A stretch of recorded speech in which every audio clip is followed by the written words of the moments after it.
saints, grace of heaven, virtues of masters, grand predecessors, transmitters, lecturers, and everyone here for giving me this opportunity to learn to speak on today's topic.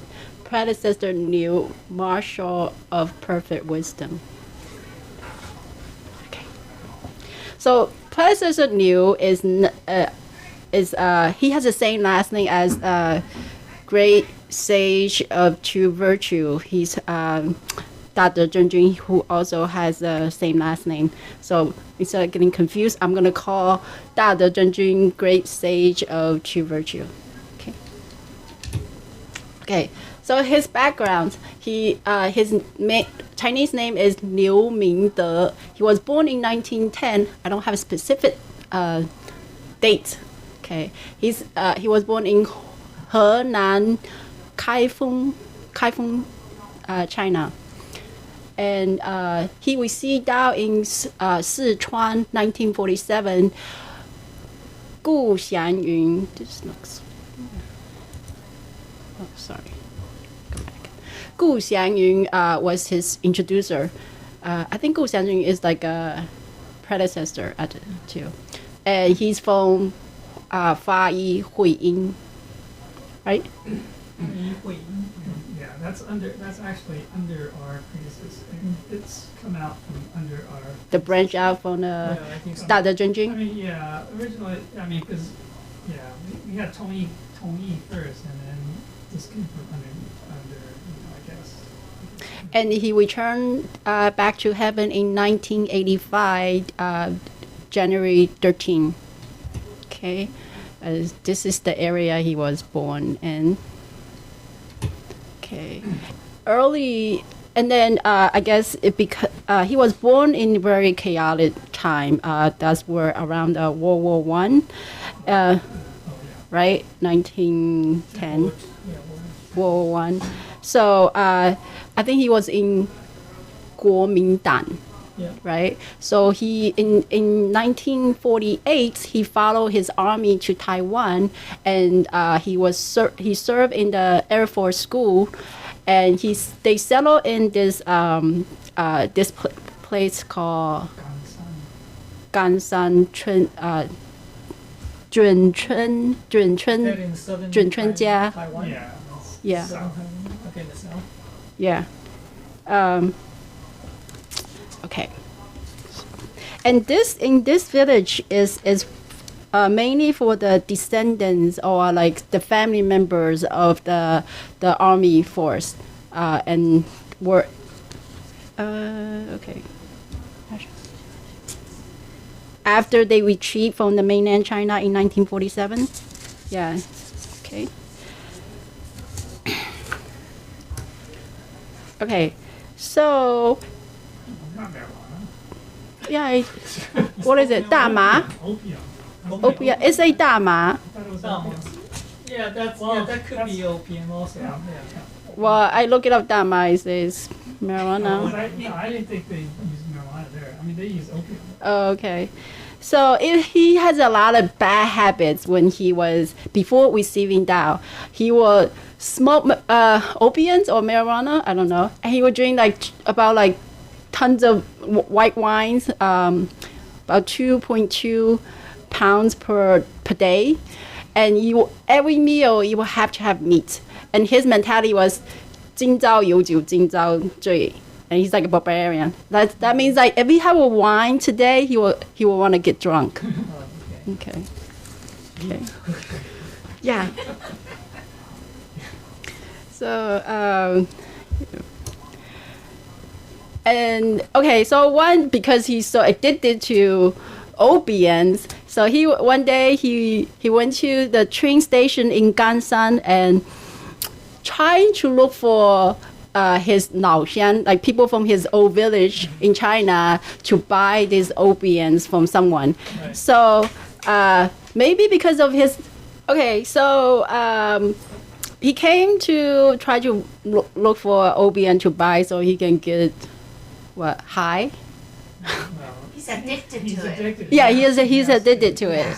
And then instead, and maybe because his affinity has came, and then he met the two predecessors, the great sage of true virtue, and the other one's Qi Yu Xiu, who came to Ganshan to visit his introducer, who's Gu Xianyun, right? So at the train station, Gu Xianyun introduced the predecessor Liu to the two predecessors, and they quickly become a good friends, mainly because the two predecessors were so warm, caring, and then so ever since then, predecessor Liu will go to Tainan and then like talk to them, visit them and talk to them about Tao and all that stuff. And so the two predecessors were constantly motivate him, encourage him, and so he realized that the impermanence of life and all the mistakes that he had made in the past. So quickly, I don't know if it's next one or not. Okay, quickly he took I think when I went back to China to Taiwan with Vivian, I heard one of the transmitters said that he cut off opiums and the wine so fast that everybody was so shocking. It was shocked. Okay, I think he also lived with great sage of true virtue for a while when Dada Zhengjun couldn't even take care of himself. And then, but Dada Zhengjun took him in, and then everybody thought Dada Zhengjun is crazy because he can't even support himself. But that is he's gonna have great payback. Okay, and so he took the Vegetarian vow, become a transmitter in 1949, and even set up a home temple. Okay, so and after he set his aspiration, his vow to cultivate and propagate Tao, he was very, very vigorous and diligent. He was proactive in studying the Buddha nature class with the predecessors, and so he set up the temple in his hometown at the time, Junchunjia. Okay, mainly so he can bring people in his neighborhood to receive Tao, and the members in the Air Force, so yeah, to receive Tao.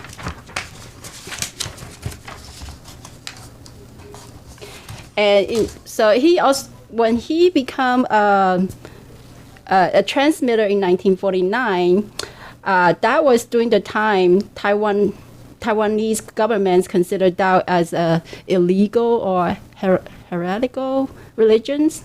So as a result, he was not allowed to openly propagate the Tao.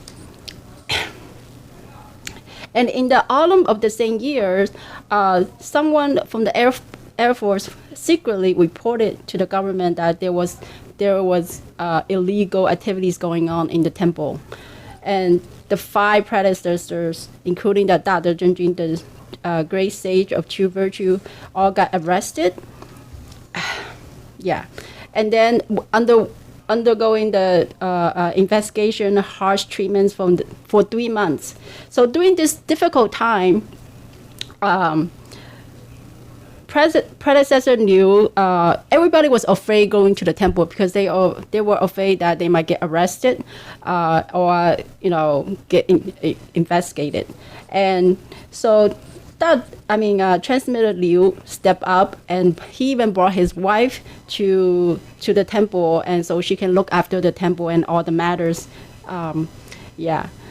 And so he was constantly worried about all the predecessors got arrested, and he would often pace around the retention area, the police, the jail, I guess, to try to come up with an idea how to save them. And he would not leave until he got chased away by policemen. So everybody was when everybody tried to stay away from the temple, he stepped out. So he shows that, he has this fearless spirit for the sake of the Tao. Okay.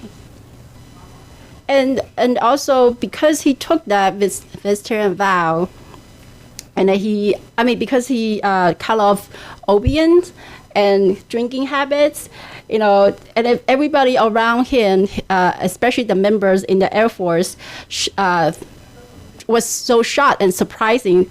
Then because of that, he was able to brought in a lot of members to receive Tao.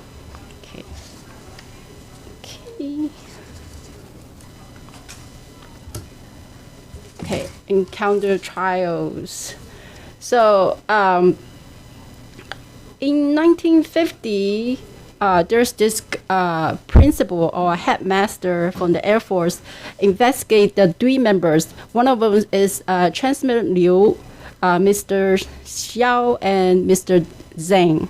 Okay, and they were accusing them that they were conducting illegal gatherings and demand them to come up with all the names for the members. So, and then predecessor Liu told the principal or the headmaster, he said that, we believe in the path of Buddhism, and our mission is to cultivate ourselves and be loyal, love our countries and be a loyal and filial persons, So he said that we did not conduct any illegal gatherings. We just gathered together for chit-chatting, and then how would that be troublesome? And so the principal or the headmaster got so mad, he slammed the table, and said that, this is not, the order is not from me, it's from the higher ups. So he said that, school is not looking for the trouble, but just do as I said. So the 2 members, Mr. Xiao and Mr. Zhang, was scared, so they came up with all the names they reported all the members' names. But Transmitter Liu, he did not report anybody's names except his wife and his children. So, and because of that, he got removed in May 18, 1950. He got removed from the Air Force School and got kicked out of that Zhengchun military dependent village, that Zhengchun Jia, right? The village that he for all the military families, and so he lost his jobs, and not only that, his children were not allowed to attend the Air Force School. And one of his daughter passed the exam 3 times as a Air Force personnel, but she can never be hired because of her father. Okay. Okay. There was a long period of trials from the government, the Taiwanese governments.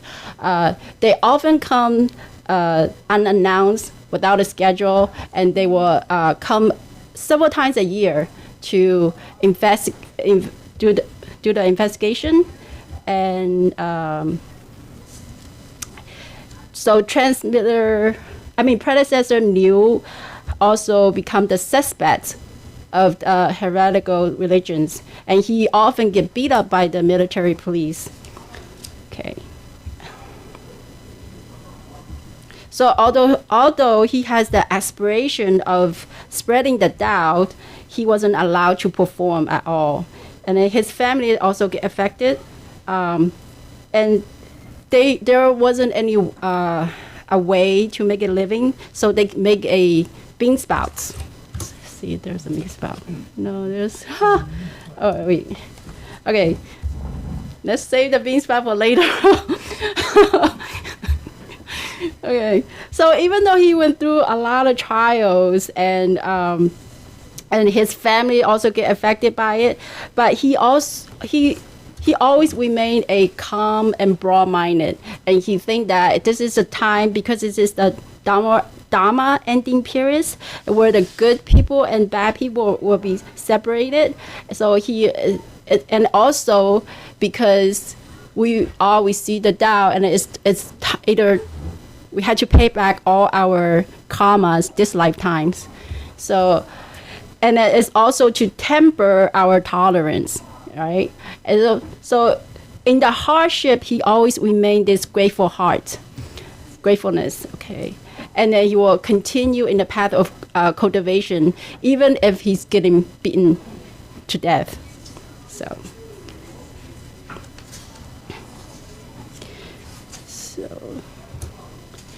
and then so there's, I don't know who say that, but it's there is a noble man cultivate and establish his virtue, and he will not renounce nor yield due to poverty. So at the time, predecessor Niu was so poor, but and yet he do not quit on Tao, you know. It looks like Yeah. Okay. And then this another phrase is that the true goal is not afraid of being tempered by fire. If you have suffered loss by the cause of the humans, heaven will supplement or replenish you. Okay.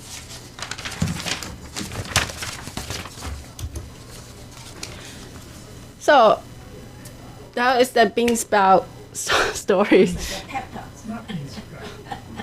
Well, in the beginning, he started bean spout business, but then like his business is so good because every time when there's a monsoon season, where everybody cannot buy any vegetables, and they always go to him, and then his bean spout will be gone in like within a few minutes. But to make bean sprouts, you constantly have to water the bean sprouts every hour, regardless day or night. So even though they are making money to sustain their living, but they cannot, I mean, in the long run, they will be so exhausted. So at the time, someone gave him a jar of hot pepper, and then I guess his Buddha nature kicked in. So he was thinking like, people in the Junchuan Jia, right, Junchuan village, there's a lot of people from Sichuan, and the Sichuan people love spicy food. So he's like, this ding ding ding ding came out to his head. He said he can make hot spicy fermented bean paste or the sauce to make a living. So in the beginning, mainly his wife is the pillar of the business. She would chop huge amount of the hot peppers, and to the point that her, she'll be crying or because she got burned, her eyes got burned, and her hands also get burned, and she will have to soak in the cold water in order to sleep at nighttime.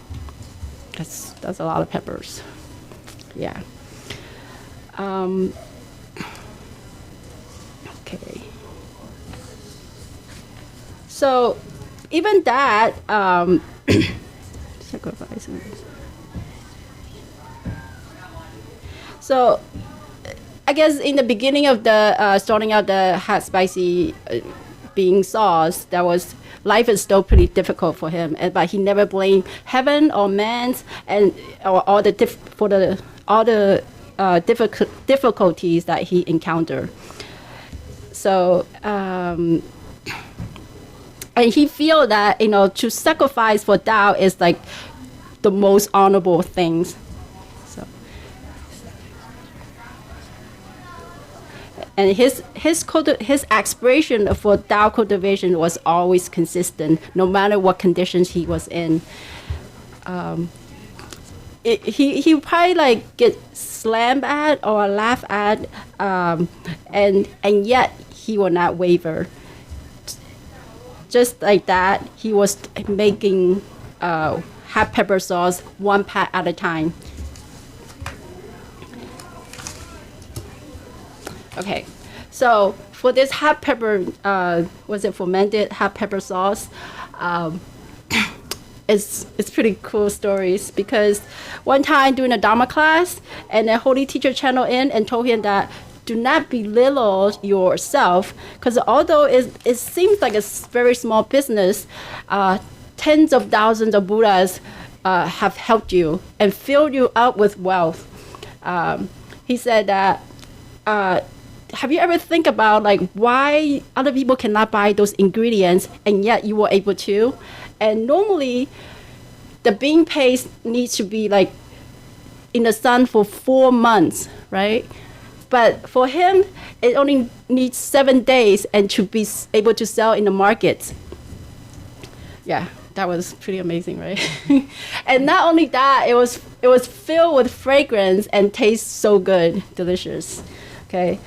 If it was, and the Holy Teacher said that if it wasn't not for the power of all the saints and Buddhas, how can humans do that, achieve this?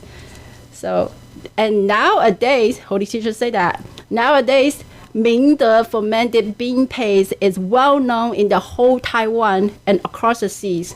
So, have you guys tasted Mingde bean paste? Yes. I did. Guy, you need to go buy one. You should just show a picture. Yeah. Oh, sorry.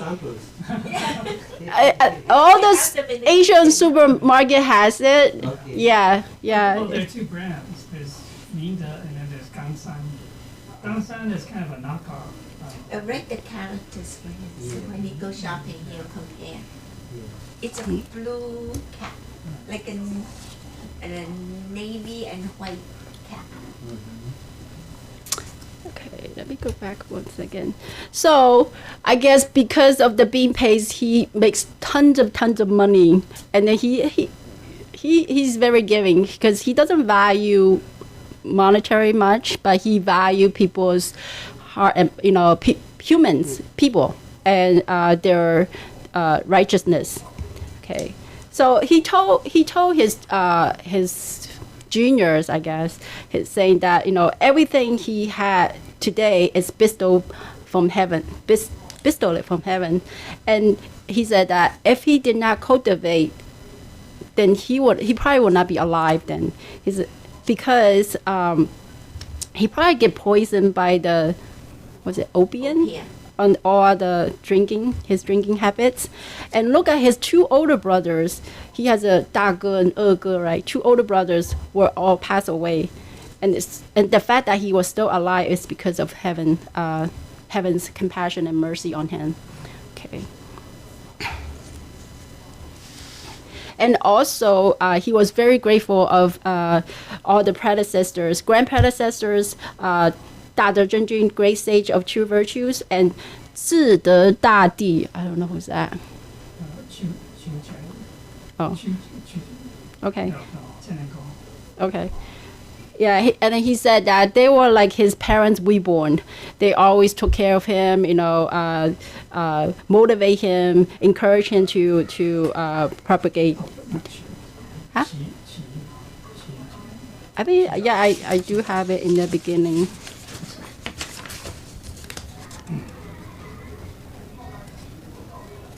On what line? 齐于修. So he was in that picture. Oh, the one Okay. in the He center. was the taller. Oh, he's the tall one. Oh, I see. So he's saying that these predecessors saved my life and transformed me so I can understand the preciousness of great Tao's. Thus, our predecessor knew care about Tao communities with great, he's always grateful about it. And because he makes so much money from this, from the people, he will give back to the people. And then, because I think Dr. Zhenjun took him in when he can't even take care of himself. So when he started making money, he took care of financially of Dr. Zhenjun's all living expenses. Yeah. And not only that, there was like tons of temples being built, and he always donates like a lot of money to it. And whenever our line, is it our line, right? The 法医同意 needs something in 同义宫 or in Taiwan, Tainan, they need monetary support, and he would donate tons of money. He always take care of our juniors, I guess. Whole shit. Yeah, I think he, I don't know, didn't say, right? I think he donated like half of his profits or something to the company or something. I think he Yeah, I did think so. more than. Maybe more. It could be more. Okay. And what's amazing things is that his wife never complained, and she always supported him, for him to donate so much money. I think as a female, the wife normally will complain, Yeah, right? usually. Yeah. But she So- is very virtuous. Yes, yeah. So they were saying that every successful man they must have a virtuous wife behind it, and then she, he's lucky to have her. Yeah. And then predecessor New also often says that looking back for he was grateful that he got removed his position from the Air Force, and then he got investigated by the military men, because with all the sorrow that he went through, it made him appreciate life more. Okay, so but at the time he went through so much sorrow, and now because he donate a lot of money, not just to the temple, to the people in the village, so everybody address him as 大善人, like great virtuous man, noble man, as a kind person. Okay. So he said that nowadays I will not exchange anything for the Tao. Okay, not even the position of a commander in the army. Okay, and yeah.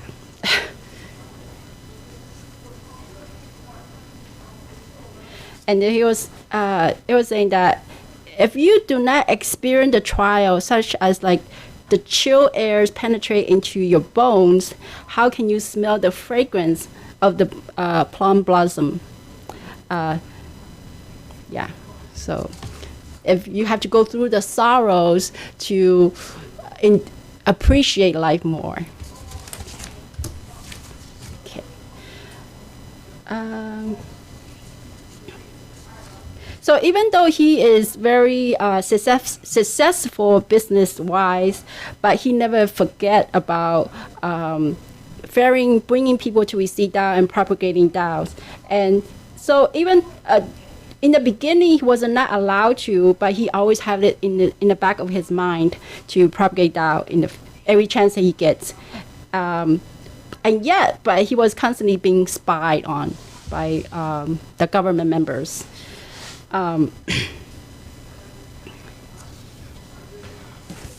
Okay, and in 1972, that's not it. Right. In 1972, he moved into a new home and set up a Xie He Tan. Okay, it's called Harmonious Temple, right? Xie He Tan, and during the first Dharma class, grand predecessor, all the predecessors came to help and give their support, and all the Saint Buddhas came. Saint Buddhas was so merciful that they used all the class members' name to conduct a scripture. So because of that, they were able to produce a lot of talented people, and there's a lot of transmitters came up from that group of class members. Yeah. So I mean, from the class members to lecturers and transmitters, everybody was like so grateful of what Saint Buddha did.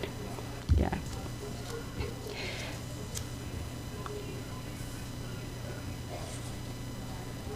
And slowly his temple was able to make some progress because during the trial he wasn't able to make any progress and there's no talented people.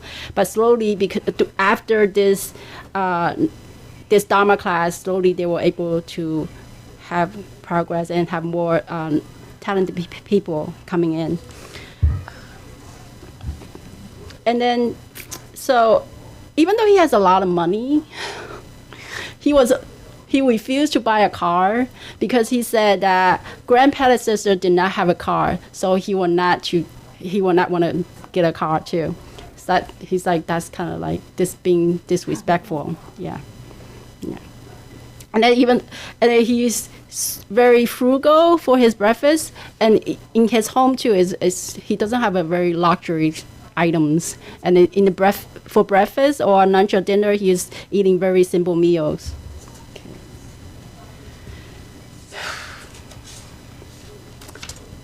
Okay, so I guess every Dao community there's a trials, right? And then he went through a trial where 人事 with humans and Dao affairs and then to the point that I guess people were kind of like dividing up and kind of like straying away. So predecessor Liu was upset, and he said that because he doesn't have enough virtue, so he decided to cultivate behind the door by himself. But this his follower, his Hoshue, transmitter Zheng, tried to comfort him and told him that you should call back all the members, and then maybe we can all repent in front of God, and then start from there on. And then so they all came back and they all repent and they kind of like make up, and so that gave predecessor Liu more 信心, more confidence that to move forwards, right? So he was very happy, and because of he has a diabetes, yeah. And then towards his old age, it got much worse to the point that, sometimes he could not stand for a very long time, but he would still stand for 2 hours to conduct a class, just grabbing his, holding on, biting his teeth or something. And towards his old age, and he know that he will not be, around for much longer. So he wanted build another temple for his followers, a shelter for all the cultivators. So he will look for a land, and this guy Lian Jinghuo donate this land to him. So he built this temple. He spent a year and a month to build this temple, and he used up all his savings. All the savings gone. No more. Okay. And in 1984, November 17, he established this temple. It's called Huiyin Tan, right? And all grand predecessors and all the transmitters came down. Grand predecessor conduct the temple setup ceremonies. Okay. And during that time, after this temple was set up, predecessor Liu was so exhausted. I guess he was from building the temple and take care of all the matters, that to the point that he cannot walk up to the third floor of the temple by himself, and someone, Hoshue, had to carry him up there. And then when he went up there, he was so happy that his wish has fulfilled.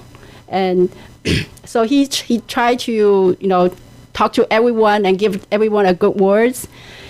Yeah. I guess he kind of know that his time is up. That's why he was talking to everyone, give them the encouraged words. And in the Chinese New Year of, let me see. Okay.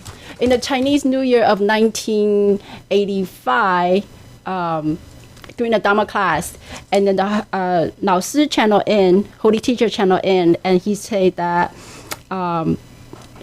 Liu Fan Bai Si, that means your names will remain for hundreds of lifetimes. Yeah. He was hinting that his vow has fulfilled and it's time for him to return. So in 1985, January 13, he returned home back to heaven at age 75. Okay. And in July 7, 1985, he has a reunion, and that's when everyone find out that he has heaven bestowed him the title慧圆大帅, Marshal of Perfect Wisdom.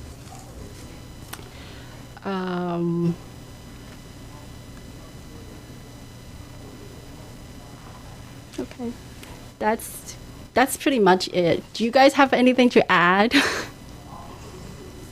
Oh, let me tell you the story about him. One time he went up to, and then he also, before he passed away, he told his wife, any doubt matters or anything that she's not sure about, go consult with Fusan. That's where the grand predecessor lived. And after he passed away, because he is like a grand predecessor for his line, Huiying, right? So a lot of people cry because like they feel like they don't have a leader anymore. So grand predecessor and all the predecessors supported Huiying Tan for like over 10 years. They care for all their followers, and they will try to fulfill, give them anything that they need for 10 years. They're like very close. So, and yet, up to last time I visited Taiwan, so they're like, even though we're not in the same line, but every time we need something, they also supported the Tongyi Gong or Tainan Temple. Yeah. Well, why he threw some vows to him too, because our predecessor left in 1972. So the grand predecessors assigned him to help Tongyi Gong first. Yeah.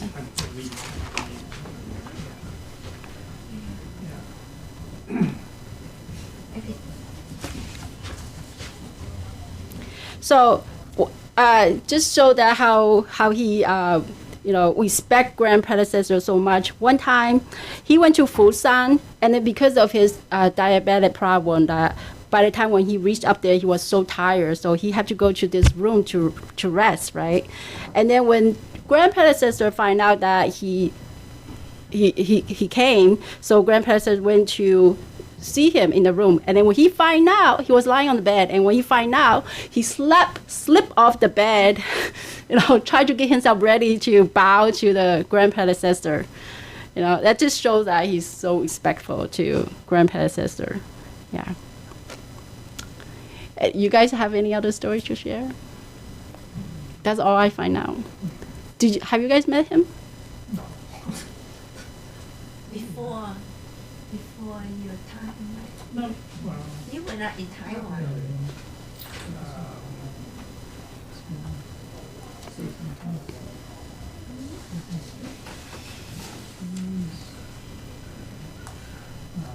I don't know. Maybe Maybe when you were a kid. maybe baby or whatever. Yeah. Maybe throughout the Zhenjun you met him. Did you meet him transmitting ray? No, not for you, that's it. So if you didn't meet him, you didn't meet him. Yeah. So yeah, also he was considered by others as like before receiving Dao, he's like a Da Lao Chu, is like a barbarian. Yeah, and he loved to yell at people before receiving Dao. Yeah, I mean because I guess he speaks in a loud tone. Yeah. Habit. Yeah. All habits. Well, I mean, to break that opium, I mean, it's like he just made, I think maybe it's from the Dharma class, because after the Dharma class, he took those vows, because he just Yeah, he probably just. decided to stop Yeah. right there, man. So that's tough. Wow, You have an that's- addiction, and to say you gotta stop, just stop. I mean, People no, cannot even he suffered. yeah. I mean, it was tough. Right? I mean, he suffered withdrawal, but he still, It's a lot of suffering when you Yeah. withdraw from any addiction, Yeah. even drugs. yeah. And here it's just a few of the temple that he helped donate to build. That's just a few. He donate all over the world. Okay. Yeah. Yeah. It's a huge place on each temple, and he donate all. See, the Buddhas Yeah. knew that. That's why the Buddhas made his business so successful. Because he know that he's willing to give after he made the money. He's not gonna put it in his pocket, Right. right? That is. So if you guys are willing to give, Buddha gonna help you too. But that's giving for life now, just not temporarily Yeah, for a short up to the period. end of your life, because Yeah. at the end of his life, he used up all his savings for 慧圆大帅. Even now, his business is still giving. Even after so many decades of him being gone. His son is running the business, right? So he's still giving, continuing. the giving. Yeah, I when we went to temple, was it last year? I forgot. Yeah, last year. Yeah, last year, and then they took us traveling a lot of Chen Dagu's lines temple, right? It's so huge. I think they have a lot of money because each of one of their temple is so huge, and is they have a lot of different departments, even like a music department, like where they record music. Ours Yeah. is so tiny here. But look how beautiful the structure, the architecture is. Yeah, that costs a lot of money. Yeah. Yeah. Yep. So that concludes my. I mean, yeah. I at the time in Taiwan, I was just like, who is慧圆大帅? I mean, I heard about his name, but they during the time when we were there, they keep on saying like, 大德真君 is crazy that to take him in when he's broke and all this stuff. And that's all I heard, and I was like, okay. Yeah, but now doing his presentation, I was like, wow, he's See, aren't yeah. you glad you are asked to do this presentation? You should be grateful. You learned so much about him, and plus you asked that question last year. So now this is your I guess. Yeah. So actually, I mean, our predecessor, Father Jimmy, I mean, he what is it, that benefit, from him also because of his Yeah, success too. yeah. I think from each other. Yeah. Yeah, because he took him under. So I mean, he's a separate predecessor, but I think it started out underneath Father Jimmy. Yeah, and because 大德真君, did this unthinkable act, took him in when he couldn't even feed himself, and later on he was just 慧圆大帅 would support him like unconditionally, and he oftentimes in the breakfast he will have a Chinese steamed bun for breakfast and a bowl of like some kind of food, and he will use the bread to clean up all the foods in there, and then he will often say whatever the oil left in there is enough for 大德真君 to stir fry up a dish of food, because 大德真君is very frugal, didn't want to use oil to make food because he want to save the oil for the temple. Yeah. So yeah. We should learn from our predecessors. Yeah. No oil from now on? Yeah. I use very little oil. Use like a lot of too much oil. Oh, they use a whole pot of oil. It's habit. Again, habit. Their habit of cooking. Yeah. I always add the oil at the end. I don't have to clean my stove. Because if you cook with oil, Yeah. it's Yeah. splatter everywhere. So I add the oil. I cook with a little water. I add the oil. I hardly ever scrub my stove except if something spilled on it. I You use brought olive some food home. Yeah, I add at the end so I can use olive oil too. I And I brought- add very little. I don't use a lot. I brought some food home. It was like a stir-fried noodle last week, and then towards the end, there was so much oil. I think it's enough for 大德真君 to make 2 dishes of the. Did you save the oil to cook the vegetables? Yeah. They probably don't use good oil. They use oil that they fry the food with, which is not good. Yeah. I mean, for the noodle, that much oil, I don't know. Yeah. So Yeah, well, okay, and then there's, I don't know if. Which one is Hui Ying? Is it in there now? I think Ken Eng Gong Tong Yi Gong. up to this day, his followers still very grateful of what he did, because they were about to split away, and then he gathered everybody together, and then they repent, and then they said, moving forwards, and because he gave so much for his followers. I feel like he up to this day they still like talk about him a lot. Yeah. I So. guess they're separate from like Sipakong. I mean, they're also came from underneath Dada Zenji too. Sipakong. They're also in the south. East and Pudong is Spain. And I think the other ones are, I don't know, that's in the south too. But maybe they're like parallel. So, yeah.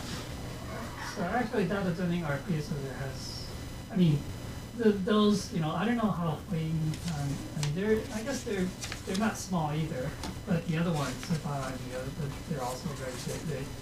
I think all of them are big. Yeah, bigger than ours. Yeah. Yeah. But so Huang Weizhen is from Sipa. Oh. Oh, really?